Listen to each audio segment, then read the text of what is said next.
All right, so I'm at Waterton Canyon. I'm gonna try something that I've never tried before, and that's bike packing by myself. So I'm going to go up the Colorado Trail and spend the night tonight there alone. Whoa. I've bike packed before with several friends, but never by myself. So we're gonna give it a try. I've always wanted to do it. Always been a little afraid to try it, but I'm gonna let you know how it goes. It's about 4:45 in the afternoon. I'm gonna head up the trail. So let's get going. All right, here we go. The beginning of the Colorado Trail. We're off. Waterton Canyon is pretty famous for mountain biking to get to the Colorado Trail and people fly fishing. This canyon's just a few miles away from my home, and what a beautiful place to be. This road's approximately about 6 miles to the beginning of the Colorado Trail. So you gotta ride this road for 6 miles before you reach the top of the Colorado Trail here. But it sure is pretty. I ride this trail quite a bit because it's just a few miles from my shop where I work. It's a nice after work ride. And on this road, on the way to the Colorado Trail, I've seen a lot of cool animals. Obviously, you see bighorn sheep, a lot of those around here. I've actually seen a black goat before. I usually see white goats out in the wild, but the first time I saw a black goat was here. A couple of rattlesnakes, not a lot of them, but I saw the fattest one ever on this road before. Deer, a lot of deer. I've seen bear on this road and on the single track I'm going up to before. About 4 years ago, I was riding by myself and I looked up and I said, God, that guy's got a big dog. And as I got closer, it was a black bear. He saw me, I saw him, and he just took off, but I don't know, still a little frightening. But the views here are amazing. It is just gorgeous. All right, look like I made it to the trailhead of the Colorado Trail. Someone's camping over there for the night. And just made it to the single track, the good stuff, finally. So now upwards and onwards that way.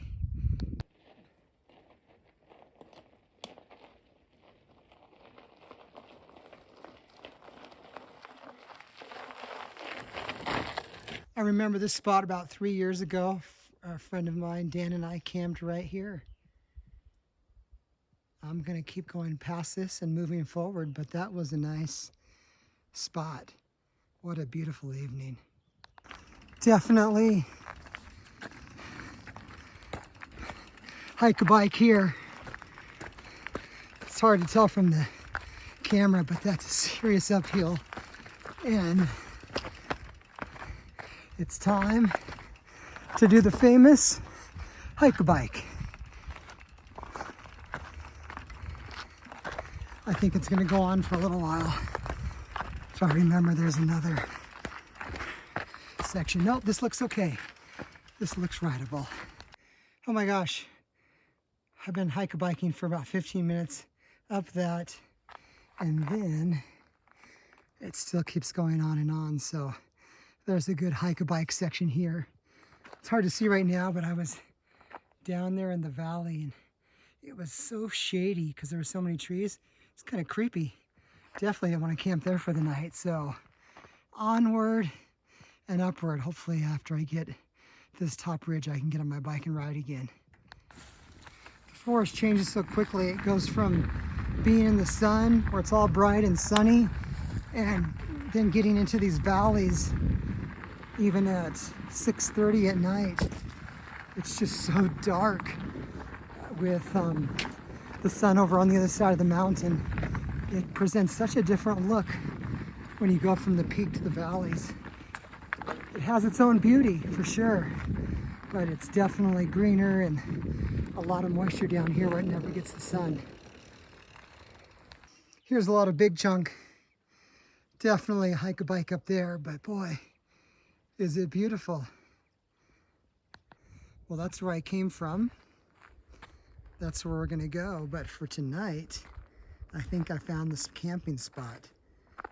You know, it's hard to find a flat spot, and that is pretty flat. So we got some cool rocks by us, place to park the bike. So this is gonna be the spot for tonight.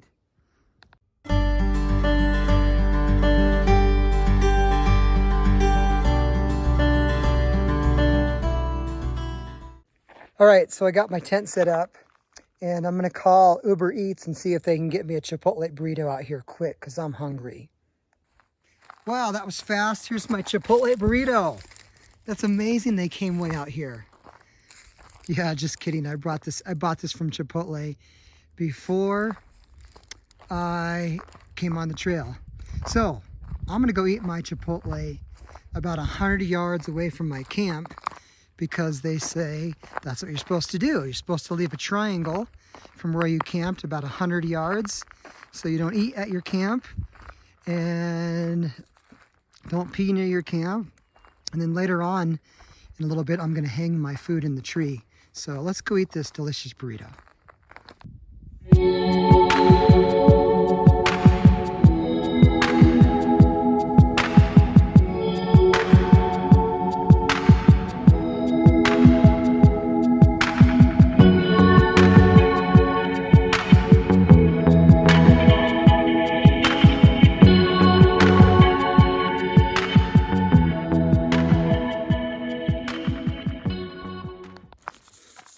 So here is another safety tip. Get away from your camp about 100 yards to brush your teeth, eat, go to the restroom, all that, so you don't have any of those smells by your camp at night. Get all your food, sunblock, toothpaste, chapstick out of the tent at night. And in a little while, we're gonna go hang all that stuff in a bag from the tree away from the tent, just in case, as a safety precaution, just to make sure if a bear or a mountain lion comes by, they have pretty good sniffers, and you don't want them near you, believe me. That's not a good thing. Okay, so I got my bag of food, toothpaste, and all those good things, and I'm gonna go ahead and tie a rock to my string, and I'm gonna go ahead and throw it up in this tree so we can go ahead and get it up there out of the way for the evening. A bear could obviously still get it, but it's better than nothing.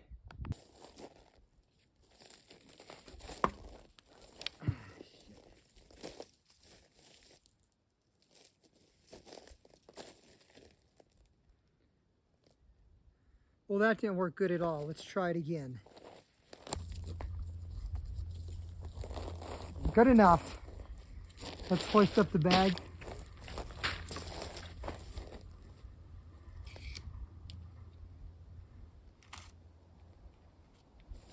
Generally, you want that out on a branch, but if they want it, they're going to get it. Believe me. So I'll go ahead and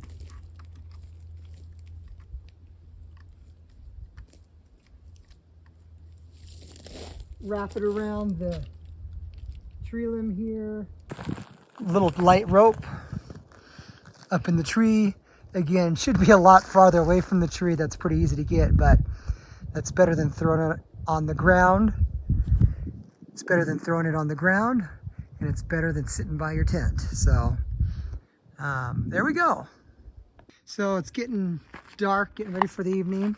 So you can see the sun is going down over there. I like to get all the valuable stuff off of my bike. I will go ahead and take my computer and my light off. Just as a precaution. It's probably not a problem at all. There's no one around. But hey, why not be safe?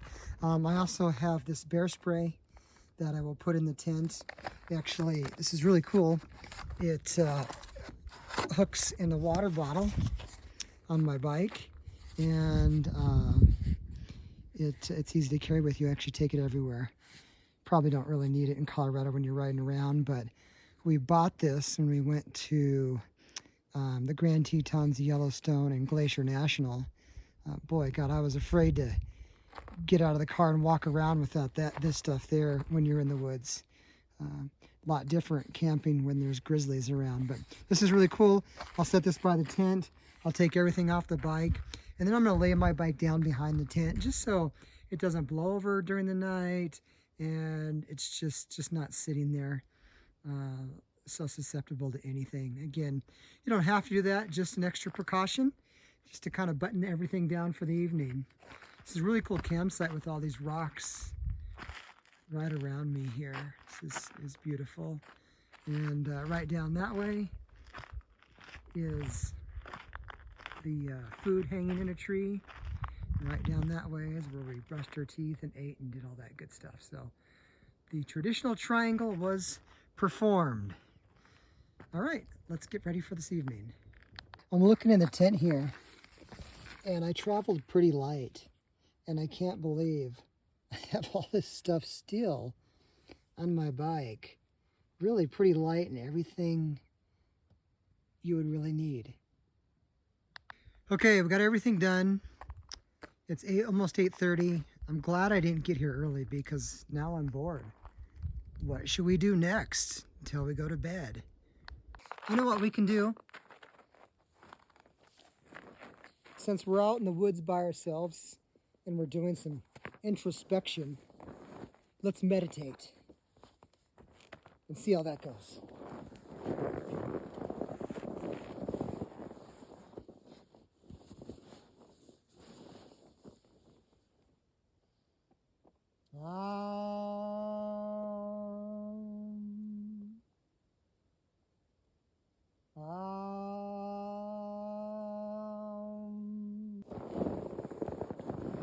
Okay, meditated, check. Now what? What's next? I know, maybe we should go on an evening walk. While I'm sitting in the tent, it's getting dark, and let the games begin. Hopefully I just go to sleep and have a good night's sleep. But it is dark and we're settling down. I'm settling down for the evening. All right, guys. Good night. Well, good morning. Made it through the night, and it's a beautiful morning. So, what was it like to camp by yourself? It was actually pretty cool. I have to admit, at times it was a little eerie and scary going to sleep. When the sun went down and it gets dark, this forest is black. And you hear all kinds of noises and things and wind and things outside the tent. But then you get over that and you fall asleep, and it turns out to be really good. So camping by yourself was actually pretty fun and enlightful. I do recommend it. I've always wanted to do it. I have backpacked several times before with a group or another friend, but this is the first time solo.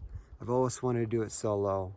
Always been a little nervous about doing it, but I took all the proper safety precautions, and it was super fun and introspective. There's something about being in nature by yourself that's nice, and spending the night in nature actually is really nice and introspective also at the same time. Really clears your mind.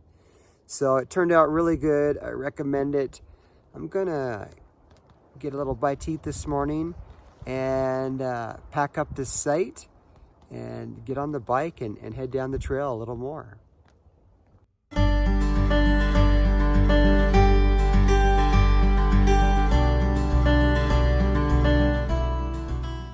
Let's walk over here and go see if my food's still up in the tree. I'm sure it is, but you never know. And look at that, voila. The food is still hanging in the tree. That's a good sign. I'm gonna have some breakfast, which consists of some power bars, Cliff Bars. And then we're gonna get on the trail and head down that way and see where it takes us.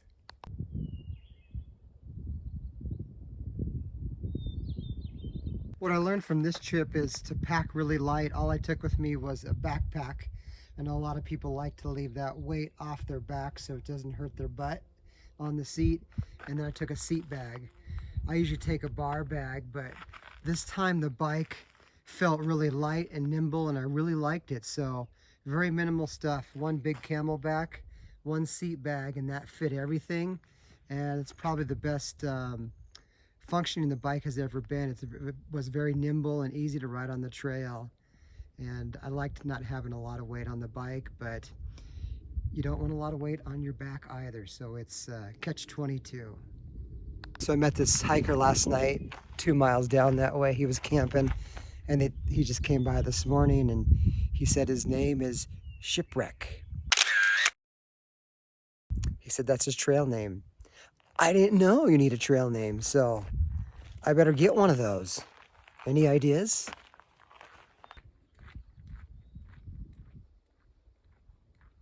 All right, goodbye, wonderful campsite, and thank you so much for the flat ground. Let's move out.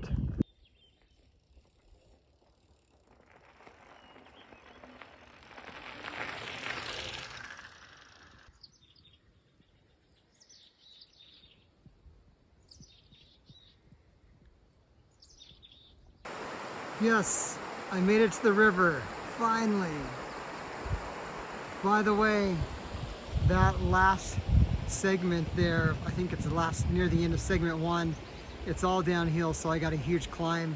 For those of you that want to camp, there's a lot of camping spots, flat spots, right on the bottom of this hill on the way down, right by the river.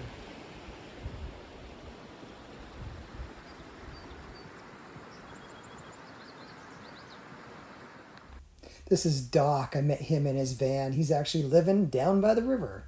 He's actually been in his van for 11 years. He was super nice to talk to. Works in Moab spring and fall and spends the rest of the time traveling the country. It was a treat to run into him and he showed me his van. I'm grateful. I also met Trevor on the trail. He's 23. He quit his job to ride the entire trail to Durango. He let me lift up his bike. It was super heavy. He's packed, loaded, and ready to go and super stoked for his trip. I think next time I come up, I want to camp right here. This has a great view from here. I'm back from the river now, but it's about 5 miles from the river up here. And this would be an awesome camp spot. So I will make note of this place. It's perfect. So I made it back to the car. It was a great day and a good overnight solo bikepacking trip. Let's go home and look at all the gear I took and see what worked and what didn't work. And we'll go from there. Let's go. Now this is the way to end a ride right here. Yes. Okay, I wanted to show you what I brought on the trip. And let's start out with what I wore on the bike. So first of all, these are some old Pearl Izumi shoes, and you want something that's not too stiff. I've learned this from all my other mountain biking trips. You do a lot of hike-a-biking when you have all that weight on your bike. So you want a softer shoe that you could walk in and that's comfortable. And then you don't have to bring another shoe to wear at the camp. So this is kind of just a nice all-around shoe and good for biking. It's not like you need a really stiff shoe like you're gonna pound it out like a road biker. So a nice, comfortable shoe. This is my headband I put on my head, and it keeps the sweat off of me and keeps the UV rays off of my hat. Also, I don't have it here, but a helmet. Obviously, I have a helmet with me. I use a POC helmet, but whatever you like for a helmet, take your helmet. These are armbands, so I put these on my arms, and I don't like any sun on my arms throughout the day. It actually keeps me cooler by keeping the sun off my arms. I know it's crazy to tell an American that you should cover yourself up. It's cooler, but it actually does because you get a layer of sweat between here, and it almost acts like a swamp cooler instead of evaporating all your sweat and all your fluids in the sun. Normal pair of bike socks. These are from the Poison Spider in Moab. I just like these. Here's a buff that I keep around my neck. Again, I don't like I don't like the sun on my neck. I like to cover up everything that I can, so I have that. This is a merino wool shirt. I have a lot of merino wool shirts for all types of traveling, but this is the best one I have yet. This is made by Shower Pass. Here's the logo here. And I heard about this shirt and these shorts I'm going to tell you about from a gentleman in Boulder that's a serious hardcore mountain biker. And he had a demo on these, and this is what he wears. And so I saw that online and just copied them, and they are great. Ryan Van Duzer is his name. If you ever get a chance to check out his channel, he's amazing. He's a hardcore, and he's a super endurance athlete. So he recommended this shirt. I love this shirt. It's my favorite now. I have the 11 Pine shorts. This is the inner linings here with the padding, and you buy those separately. And then here are the 11 Pine shorts. What I like about these shorts is that this is genius. So they zip down right here. They zip down so it's really tight on your leg when you're biking. And then when you get to camp, or let's say you're eating out and you're in the city, you just go ahead and zip them up, and you got baggy shorts. So these things are amazing. I mean, best shorts I've ever had, ever. And Ryan Van Duzer recommended these also. So that's what I have on the bike. Okay, now let's take a look about what I took with me on the trail. So I had 2 bags. I had this Camelback. This is a large hog that I had on my back, and I try to keep all the light stuff in there. And then I had a Revelate seat bag with a little netting pocket that goes on top there. And then inside my bag, I had, I always take a couple paper towels to blow your nose or whatever you want with. I have some matches. There goes the cuckoo clock. There's some matches and some toilet paper. Don't forget your TP. Here's a first aid kit in here. I took 1 Excedrin. I took a headache pill just in case. I took a charger for my phone and a cable for my phone. I took a tripod with a little holder for my iPhone. I went ahead here and have a Toe Peak toolkit. This is a pro bike tool. This is a repair kit for your tire. These are plugs for your tire. So I like to keep that on my bike in case you get a hole in the actual tire. This thing is amazing. This is made by Knox Gear.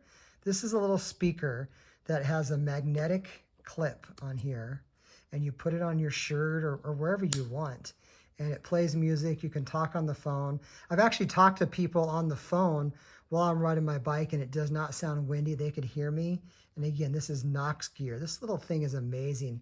I found it on a Facebook feed one time and thought I'll give it a try. Maybe it's junk, but love this little thing. Sounds good.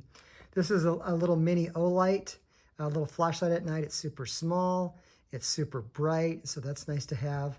I have a chain link, a rainbow connector for my SRAM chain. So I have that here. I have some super glue. I haven't used it yet, but this is in case you get a deep cut and you need to glue yourself up, or something breaks on the bike. So you can never go wrong with super glue. This is my DOP kit, or my bathroom kit. Also have a lighter in here, toothbrush, toothpaste, flossing stuff, that type of thing there. So that's what's in there. Here is my sleeping kit. And in my sleeping kit, I have a little blow-up pillow, a down pillow. This is my Neo mat. This is my mat to sleep on. This is my sleeping bag. This was a 32-degree sleeping bag, and it's warm when I was there, so it was more than I needed. It was hot. And this is a Fly Creek UL2 Big Agnes tent. This is actually a 2-man tent. I think I'd like to downsize to a 1-man, but this worked out great, and it's super light. This is my down jacket. I brought that as a backup. I never used it. Sunblock, an extra tube. This is my food bag. So when I need to, as you saw earlier, when I need to hoist my food and trash up in the tree, I put it in this little light bag. I have bars with me. I had more than that, but I ate most of them. This is my rope with a carabiner on here to hoist my food bag up in the tree at night to keep it from bears. Also have duct tape. I just roll up a lot of duct tape on a pencil. Duct tape can fix a lot of things. A little mini pump just for emergencies. It's a good pump. It's small. You have to pump it a lot to get the tire up, but it does the job well, and it's tiny. What do they call these things? These are little pry bars to get the tire off if you need to change a tube. A knife. This is my knife. You never know when you need a knife or something, so I have that there. And then I have the tripod, which I showed you earlier, and that was really nice to record a lot of stuff. And then I had a little beanie in case it got cold. I didn't use that. I have some long underwear here rolled up. I used that, but it was too hot and I didn't need it. And all this stuff fit, even the sleeping kit, fit in the hog backpack, the camelback, and the seat bag. The only thing that's not here, which I showed you earlier in the video, is the bear spray that I put on my water bottle holder in my bike. I did have that. And now Oliver is sitting on my clothes. He loves to do this when I get home. They stink, Oliver. You should get off those, but maybe that's why he likes them so much. That is what I took on the trip. I was pretty minimal. It was everything I needed for a one-nighter. For a longer trip, I don't think I need much more, but it worked out great. I hope this video was helpful for you guys. Please, if you enjoyed this video, give it a thumbs up, subscribe. That makes all the difference for the YouTube algorithm.